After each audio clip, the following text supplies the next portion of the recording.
If you start every diet really motivated, but if by the second and third week your hunger and cravings go through the roof, and eventually you get fed up, you lose motivation, and you're back at square one, you might just be eating the wrong foods. So in this video, I'm going to show you the 5 best foods for fat loss, and I'll show you exactly how to use them in your day-to-day diet. I'm Dan, I'm a weight loss coach, and over the last 8 years I've helped men and women just like you to lose weight, feel great, and keep it off for good. And I've used this approach with clients like Sean, Ryan, Mags, and Grania, who've lost 10 kilos or more with this approach when everything else didn't work. But if you want a head start, I've created a free 5-step weight loss guide, and it's linked in the description below. It covers the 5 pillars I teach my own clients to see results just like this. But here's the thing, knowing the 5 best foods for fat loss is only half the battle. If you don't know how to work them into your actual diet, they're not going to be that useful. So make sure you watch till the end of the video, because I'm going to show you how I and my clients would use these foods to stay full when dieting, control my calories, and make fat loss that little bit more manageable. And if you haven't already, make sure you like the video and subscribe, because I post new videos every Friday to make your weight loss a little bit less of a ball ache. The first thing you want to do is build your meals around a protein source, but not just any protein sources. I'll tell you why in a second. But first, protein along with carbohydrates and fats are known as macronutrients, and of those 3, protein will keep you fuller longest. And because dieting tends to go tits up when you get bloody hungry, having a high protein diet is a really good idea. Now, this isn't me saying knock back loads of protein shakes or those little protein pots from Lidl or Aldi. I want you eating more voluminous protein sources. Main ones being chicken breast, beef mince,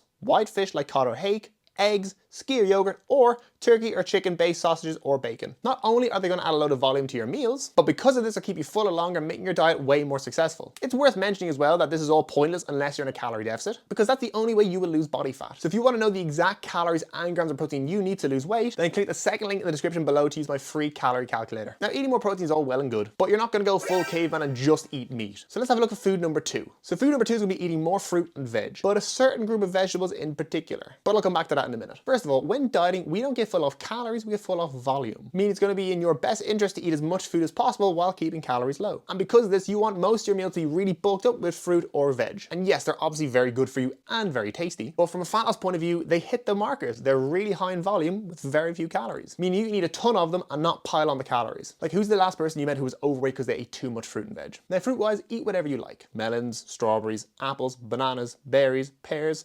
Nothing's really off limits. And same goes for veg. But in particular, I want you to aim for non-starchy veg, like broccoli, carrots, onions, peppers, spinach, cauliflower, green beans, courgettes, mushrooms, tomatoes, or cucumbers. Now, there's also nothing wrong with things like potatoes, but non-starchy veg are the ones you can eat like half a kilo of and eat no more than like 100 calories. Right, so we have most of your plate down by now. But what about the things we take in that aren't on your plate? That's where food number 3 comes in. The next food, not really food, is water. And genuinely, this one's so bloody obvious and important, but I know you lot are sleeping on it. Let me explain. So we know this is a game of how much can I eat without piling the calories, right? And that we get full off volume, not calories. A liter of water is a whole kilogram of stuff. And something as simple as drinking 3 liters of water a day is going to get you right bloody stuffed. And if we're smart about it, it could make or break your diet. Here's what I do. I drink about 3 liters of water a day, but the first 2 between when I wake up and 12 in the afternoon. That way I stay full without eating anything for the first half of the day. So by the time I get to 12 o'clock, I have a much shorter window to eat all my daily calories, meaning I can eat generally bigger meals closer together and stay fuller longer, while body fat continues to drop. We've got 2 more foods to go, and I guarantee you're going to be shocked at food number 5. But first, if you're enjoying the video, make sure you like and subscribe, because I post new videos every Friday to make your weight loss a little bit less of a headache. So now we learn to pack more volume into our meals. So now we should look at the things we're already eating, but how to lower the calories of those same foods. And that's going to come from low-calorie swaps. You'd be shocked the amount of calories you're getting in from things you're not even thinking about. The mayonnaise in your sandwich, the butter in your mashed potatoes, and the oil you're cooking with. Things like lighter than light mayonnaise instead of regular mayonnaise, reduced sugar and salt ketchup, 0% fat Greek yogurt instead of full fat Greek yogurt, skimmed or semi-skimmed milk, reduced fat cheese, low fat mozzarella, low calorie cooking spray instead of oil, and 0 calorie soft drinks instead of full sugar versions are going to be so really helpful to your diet. Oh, but Dan, it can't make that much of a difference. If you ate 20 grams of normal mayonnaise, 30 grams of butter, and 300 mils of whole milk with 30 grams of full fat cheese,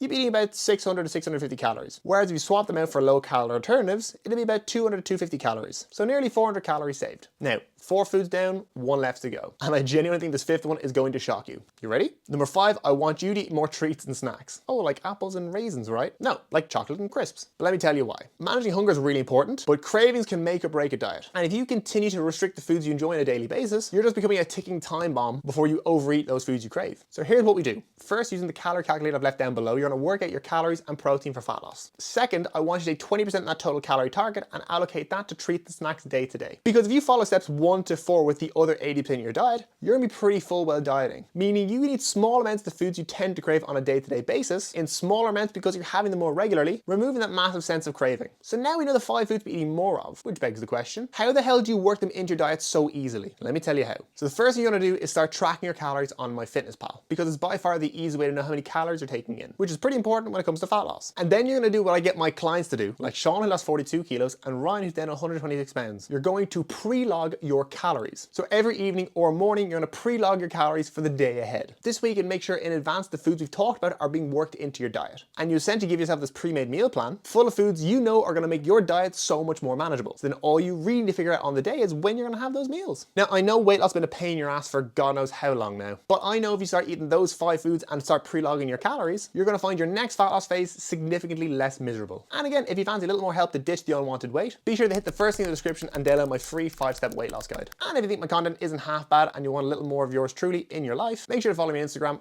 at CoachedByDan. Thank you so much for watching, and please, if you haven't already, make sure you like the video and subscribe so you don't miss any of my next uploads. I'll catch you in the next one.